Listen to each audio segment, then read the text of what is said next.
Psalms 23 verse 4. Even though I walk through the valley of the shadow of death, I will fear no evil, for you are with me.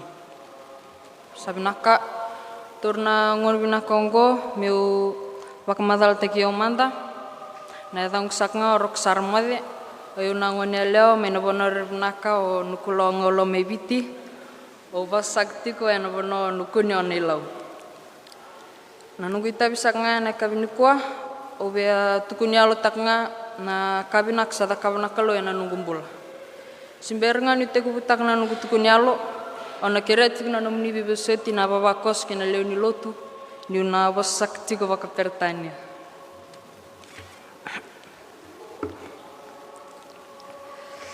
There are moments in life that change you forever.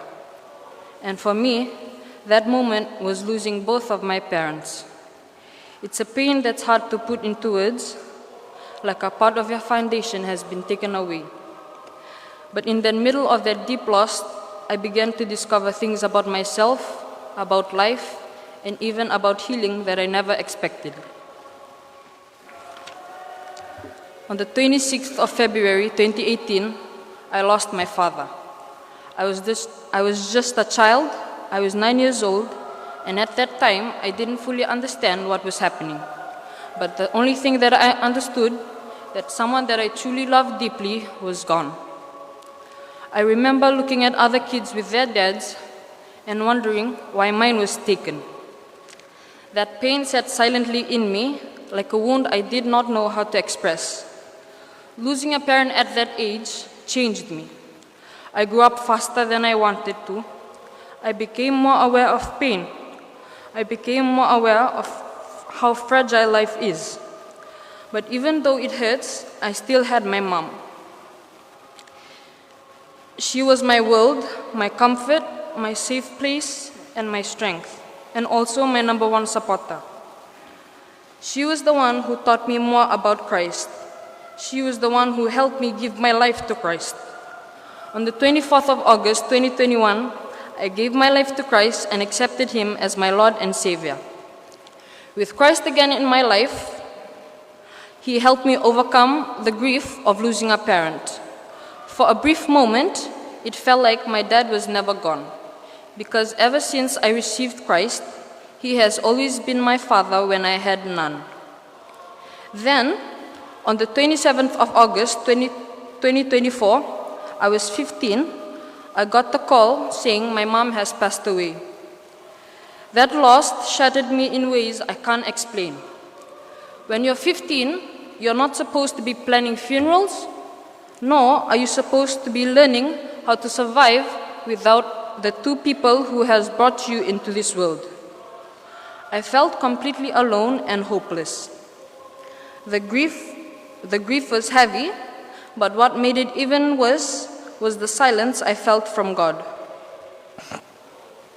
There were nights where I would cry until I couldn't breathe, and days I would walk around completely numb. I felt like no one understood what I was going through. Even sometimes I would ask God questions like, God, why me? Why take both my parents? If you are real, where are you now? Out of all the ungrateful kids out there in the world, why take mine? You should have taken me instead. My faith, which has been a part of my life, started to feel distant. Some nights, the silence was louder than any noise. Every time I'd cry out into the night, it felt like no one can hear me, not even God. It felt like I was just drifting through life with a broken heart, shattered soul, and no anchor. But it was one of those nights where I was completely empty, completely alone, that I encountered God.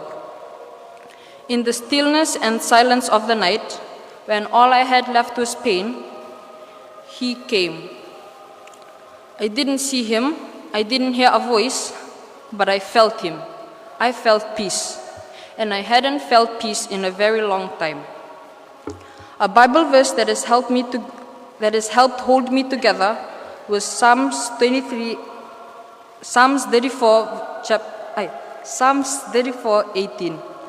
Therefore, the Lord is close to the brokenhearted and save those who are crushed in spirit.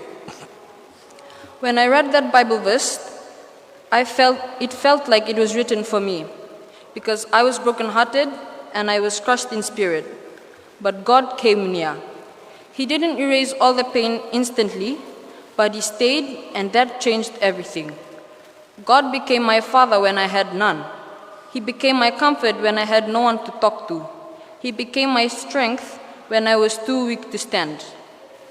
I still have moments of sadness, but I'm not alone anymore. Now, I walk with Jesus because He was the only one who picked me up when no one else could. He gave me hope again. He gave me a purpose again. I no longer just survive now, but I live. Not because life got easier, but because God stepped into my pain and brought light where there was only darkness. And I know one day I'll see my parents again, but until that day comes, I will keep walking, keep healing, and keep trusting, because Jesus gave me a reason to live again.